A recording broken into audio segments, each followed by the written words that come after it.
Some verdicts arrived too late for justice and just in time for truth.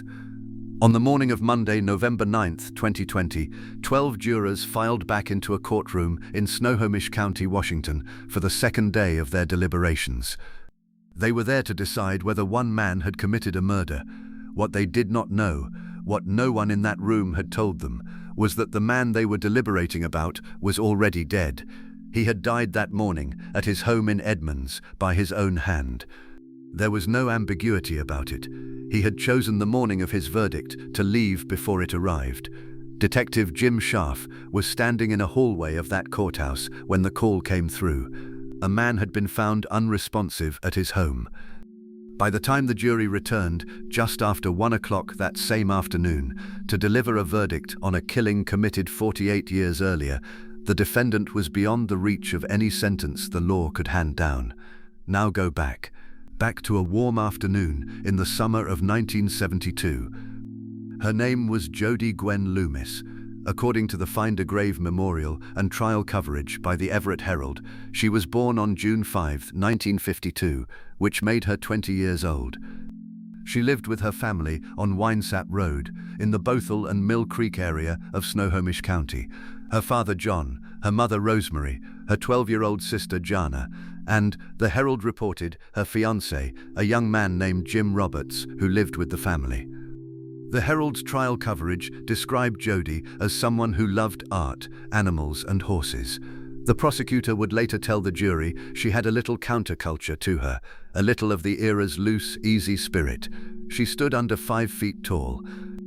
She kept a horse named Saudi, stabled about 6¼ miles northeast of the house, off Strummer Road. Years later, speaking to the Herald, Jana described what the house felt like after her sister was gone. They left Jody's room the way it was for a long time, she said. You could still smell the patchouli oil. My parents hurt so much. That is who was lost here. Not a case file. A girl who wore patchouli oil and rode a horse named Saudi. August 23, 1972 was a Wednesday, and it was warm. According to the Everett Herald's trial coverage, it was also the first time Jody had ever set out for the stable on her own. Her parents usually drove her out to where Saudi was kept. This time, she was going to ride her bicycle. Before she left, she borrowed a pair of boots from her little sister. The Herald reported they were Jana's, knee-high, with a waffle sole, a small size, 5½. Jana was 12. It was an ordinary thing between sisters, the kind of thing nobody writes down. Jody pulled them on, climbed onto a white 10-speed, and rode out toward Penny Creek Road, headed northeast toward the stable and her horse. The Seattle Times, in its 2019 coverage of the case, traced her route. She pedaled up Penny Creek Road, climbing a hill. Around 5 o'clock in the afternoon, a witness saw her there, working her way up that grade on the white bicycle. She had covered roughly 3½ miles from home. She was alone on a country road in the last of the afternoon light, doing something she had done 100 times from the passenger seat, doing it herself for the first time. Somewhere between that hill and the stable, a man in a vehicle stopped her. According to the Herald and the Snohomish County Sheriff's account of the investigation, the two had never met. There was no connection between them, no shared history, nothing. He was a stranger. He forced her off the road near 164th Street SW in the Mill Creek area into the trees. Como News later reported a small, strange detail from the scene. The bridle from Jody's horse went missing. Whatever else happened on that dirt road, she never reached the stable. She never reached Saudi. The girl who borrowed her sister's boots to go riding for the first time alone simply did not arrive. If you want to know how a moment this ordinary turned into a case that sat unsolved for nearly half a century, stay with me, because what comes next is the part that should have ended it in 1972 and didn't. Subscribe so you don't lose the thread. It did not take long for someone to find her. According to the Everett Herald's trial coverage, around 5:30 that same afternoon, perhaps half an hour after the last sighting on Penny Creek Road, a young couple walking off a dirt road east of the Bothell-Everett Highway near 164th Street SW came upon her in the woods. What had happened there can be stated plainly, and only once, because the record states it plainly. Court records and the deputy coroner's autopsy, as reported by the Herald and Como News, confirmed that Jody had been sexually assaulted. That is the clinical fact attributed to the people whose job it was to determine it. It will not be dwelt on here. The cause of death was a single gunshot wound. The Herald and Como reported that she had been shot once in the head, above the right ear, with a .22 caliber firearm, fired at a downward angle, consistent, the medical examiner found, with a shot from behind.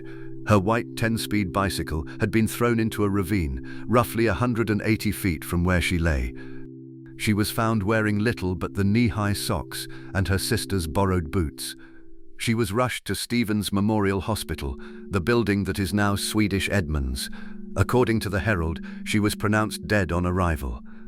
She had been alive and pedaling up a hill barely an hour before. There were, in a sense, witnesses, the couple who found her.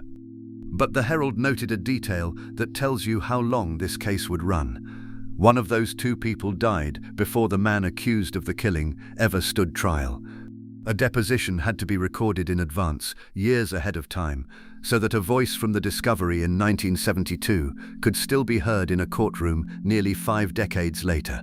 Think about the span that implies. A person who walked into those woods on the day Jody died would not live to see the case resolved. The killing would outlast the people who first stumbled onto it. Consider, too, what the scene actually was. A girl under 5 feet tall on her first solo ride to a stable she had only ever reached from the passenger seat, pulled off a country road by a stranger in a vehicle and left in the trees within a mile or so of where she had last been seen pedaling.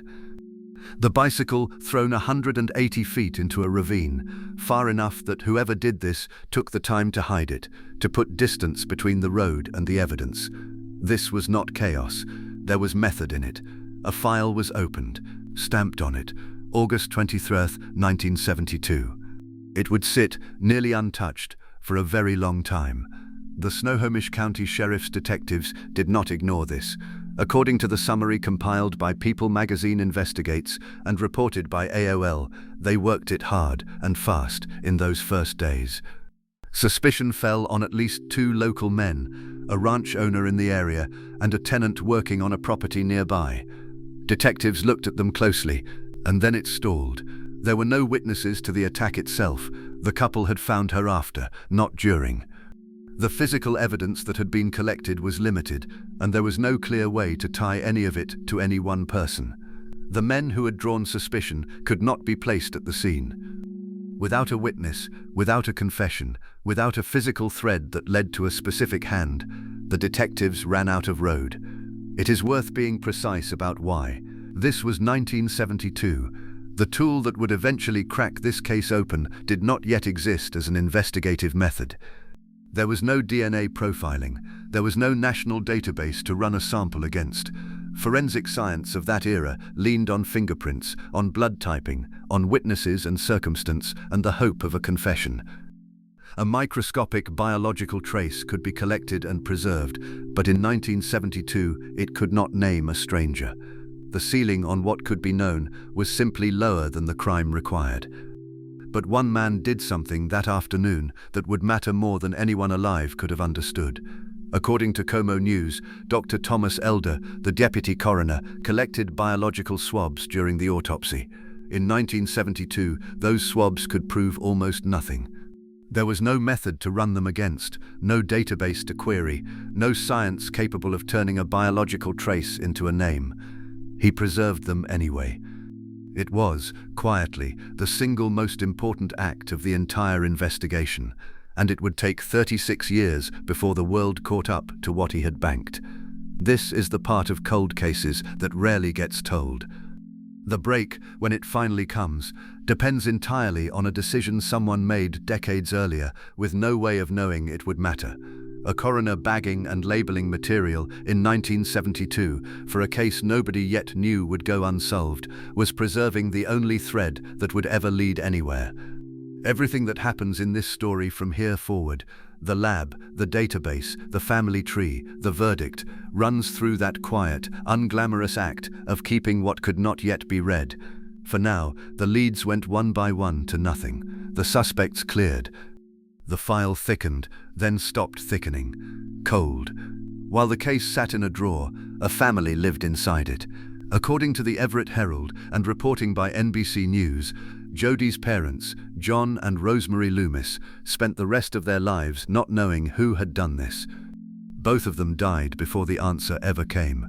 They went to their graves with the same question they had on the night of August 23, 1972. Who? They never got it. Jana carried it the longest.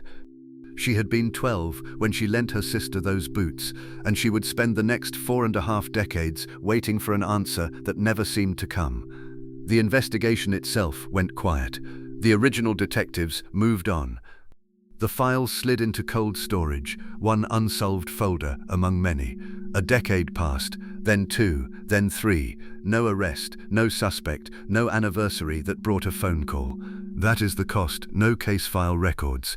The years a family spends suspended, building a life around an absence. And as the decades passed, Jody's name slipped to the margins of the system that had failed to solve her case.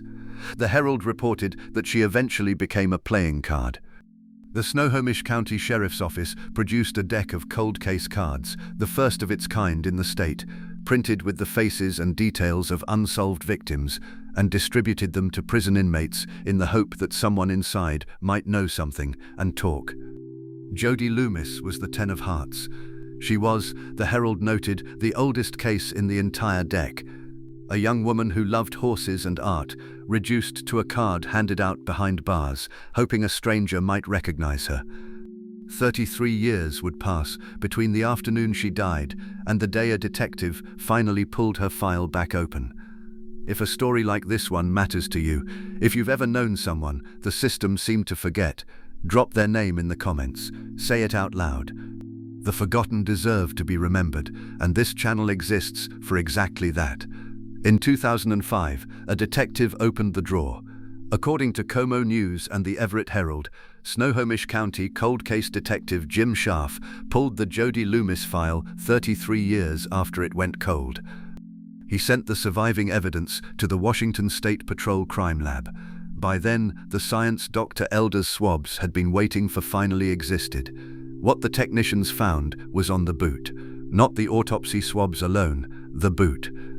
One of the knee-high, waffle-soled, size 5.5 boots that Jody had borrowed from her 12-year-old sister that morning carried a microscopic trace of semen. The Herald reported it was the lab work, around 2008, that surfaced this. A trace so small the human eye would never find it had survived on a child's borrowed boot for 36 years, through evidence rooms and decades of storage, intact enough to test. From it, the lab pulled a partial DNA profile. They uploaded that profile to CODIS, the FBI's national DNA database, the system that holds genetic profiles from convicted offenders and unsolved crimes across the country. If the man who left that trace had ever been entered into CODIS, the database would have flagged him. CODIS is a powerful tool, but it has a built-in blind spot. It can only recognize someone already entered into it, and a profile only lands there if a person has been convicted of a qualifying offense or arrested in a jurisdiction that collects DNA on arrest. A man who has never been convicted of anything serious is, to that database, effectively invisible. It returned nothing, no match. The science had advanced just far enough to find the killer's signature, and not yet far enough to read his name off it. He was not in the system, or his profile in the database was not the kind that would hit. Scharf had a genetic fingerprint of a murderer and no one to attach it to. He kept the case open. So here is where it sat, and here is the question that should keep you watching.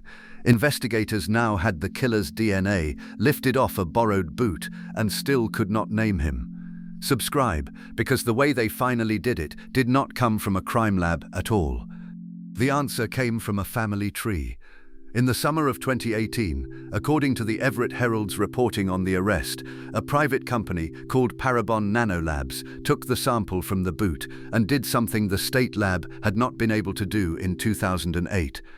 They extracted a full genetic profile, not the partial one CODIS had rejected, but a complete read, rich enough for a technique that was brand new to American casework, forensic genetic genealogy. The idea is simple and strange. You do not search for the suspect. You search for his relatives. A genealogist named Deb Stone, working with Paraben, uploaded the killer's profile to GED Match, a public ancestry database where ordinary people post their own DNA to find cousins and build family trees. The database came back with matches. Not the man himself. Distant relatives at roughly the third cousin level. Strangers to the killer, probably strangers to each other. From those scattered matches, Deb Stone began to build. The Herald reported she spent approximately 57 hours constructing family trees, working backward from the distant cousins to the ancestors they shared, tracing lines back to common great-great-grandparents, and then turning around and mapping every branch forward again, generation by generation, down toward the present. 57 hours of names and dates and marriage records, narrowing a continent of possible relatives toward a single household. It ended at a family in Edmonds, Washington, an elderly couple whose grown children were all the right age. The genealogy pointed to their sons, and one of those sons, the records showed, had lived about 5 miles from where Jody was found in 1972. Now the detectives needed his DNA to be sure. According to the Herald and Como News, in August 2018, undercover Snohomish County detectives followed that son to the Tulalip Resort Casino. They watched him. He bought a coffee. When he finished it, he threw the paper cup away. The detectives recovered it. In September 2018, the Washington State Patrol Crime Lab ran the cup against the profile from the boot. They matched. After 46 years, the trace on a borrowed boot finally had a name. The man was Terrence Miller, Terry to the people who knew him. For all of human history before about 2018, a stranger who left no witnesses could not be found this way. He could now. If that turn, a discarded coffee cup, naming a killer half a century later, is the kind of story you want more of, subscribe. There is a great deal more of it coming. So who was Terrence Miller? In August 1972, according to the Everett Herald, he was 30 years old and living in southwest Snohomish County, a few blocks north of 164th Street SW, roughly 5 miles from the dirt road where Jody's body was found. He had been close the whole time. He worked as a heavy equipment operator. He was, on paper, an unremarkable local man. But the charging documents told a longer story. The Herald, citing those documents, reported that Miller had been accused of sexual offenses at least 5 times, beginning in the 1960s. There was a 1968 conviction for lewd conduct after he exposed himself to a teenage girl and admitted it to police. There was a report that he had sexually assaulted a preteen in the early to mid-1970s. There were accusations in 1990 involving 2 sisters and another reported incident in 1999. He was accused repeatedly across 3 decades. He was never convicted of a felony sex offense. The pattern sat in the record, unproven and unaddressed, the entire time. By the spring of 2019, the 30-year-old from 1972 was 77 years old. He still lived in the area, now in Edmonds. According to the Herald, he had been married for more than 40 years, and he and his wife ran a small ceramic shop out of their home. That is what the man was when detectives came for him, an elderly retiree selling pottery from his house. Then there is the proximity, 5 miles. For 47 years, the man whose DNA was on Jody's boot had lived a short drive from the place she was found, in the same county, going to the same casino, growing old. He had not fled, he had not hidden. He had simply aged in place while the trace he left behind waited in an evidence room for a science that did not yet exist. The distance between the killer and the crime scene was never the obstacle. The obstacle was time, and the tools time hadn't yet produced. On April 10, 2019, as reported by King 5, Como, Fox 13, and The Herald, Terrence Miller was arrested and charged with first-degree premeditated murder in the death of Jody Loomis. His bail was set at $1 million. He pleaded not guilty. 47 years after a girl borrowed her sister's boots and rode out into a warm afternoon, the stranger from the road had a name, an address, and a court date. The trial opened on October 26, 2020, in Snohomish County Superior Court, with Judge David Kurtz presiding. Terence Miller was 78 years old. According to the Everett Herald's trial coverage, Deputy Prosecutor Craig Matheson built his case on the boot. The semen recovered from it, he argued, was something that had no innocent reason to be there. It placed Miller, by his own genetic signature, on the body of a murdered woman. The work of Parabon and the genealogist Deb Stone was laid out for the jury: the family tree, the casino, the coffee cup, the match. The defense did not deny the DNA was Miller's. Instead, attorney Frederick Moll attacked the chain of custody. The Herald reported his argument. The deputies who handled the autopsy in 1972 did not wear gloves. The evidence had passed through hands and storage rooms for nearly 5 decades. A lab worker's DNA had even been found on the boot as well. How, Moll asked, could anyone trust a trace that had survived that long, handled that loosely? Then the prosecution played a recording. According to the Herald, it was a jailhouse phone call between Miller and his wife. On it, the jury heard Miller tell her that he had ruined her life and that things were not going to turn out well for him. He did not sound like a man expecting acquittal. A defendant who believes he will walk does not, as a rule, apologize to his wife for ruining her life. The prosecution let the jury draw its own conclusion from his own voice. The defense's contamination argument was not nothing, and it deserves to be stated fairly. Evidence handled without gloves in 1972, stored for decades, carrying a second person's DNA. Those are real questions about a real chain of custody, and Moll pressed them. But the prosecution's answer was the genealogy itself.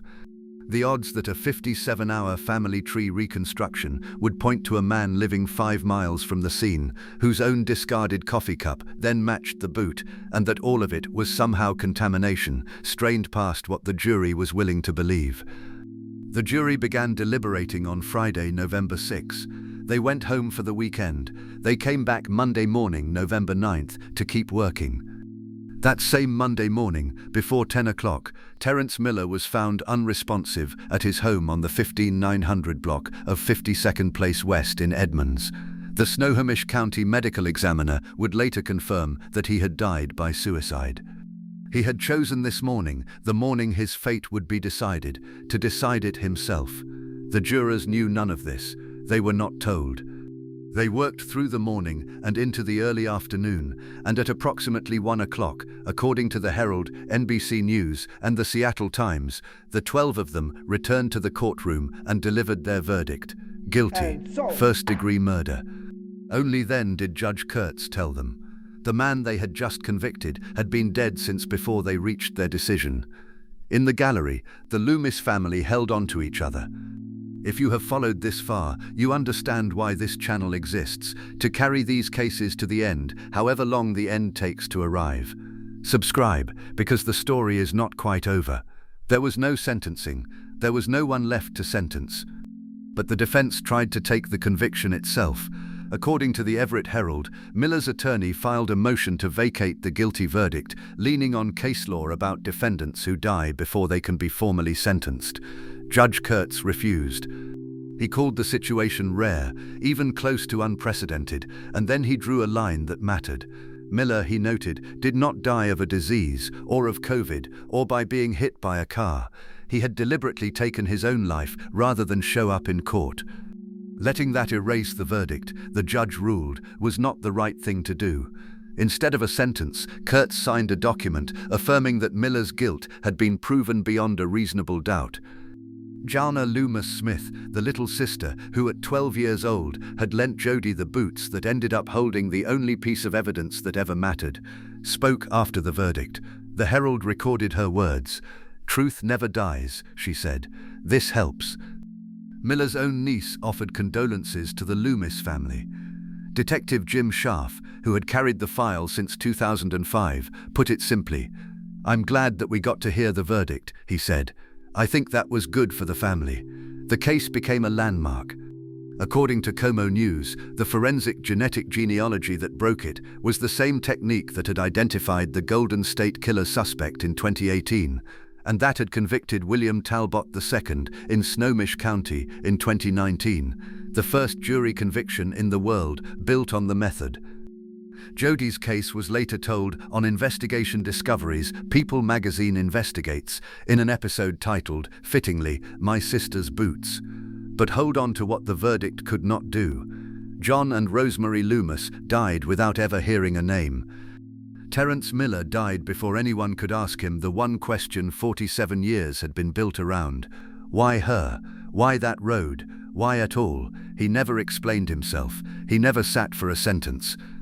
He left the courtroom before it was finished and took every answer with him. A boot kept the secret for 47 years and finally gave it up. The law named him guilty, and the judge refused to let him slip out of it. But a name and a verdict are not the same as understanding. Jody's parents died waiting. Her sister got a piece of paper and a jury's word, and the man who knew the rest decided, on the last morning, that no one would ever hear it. If these are the cases that stay with you, the ones the system almost forgot, subscribe and stay. We are not done remembering them.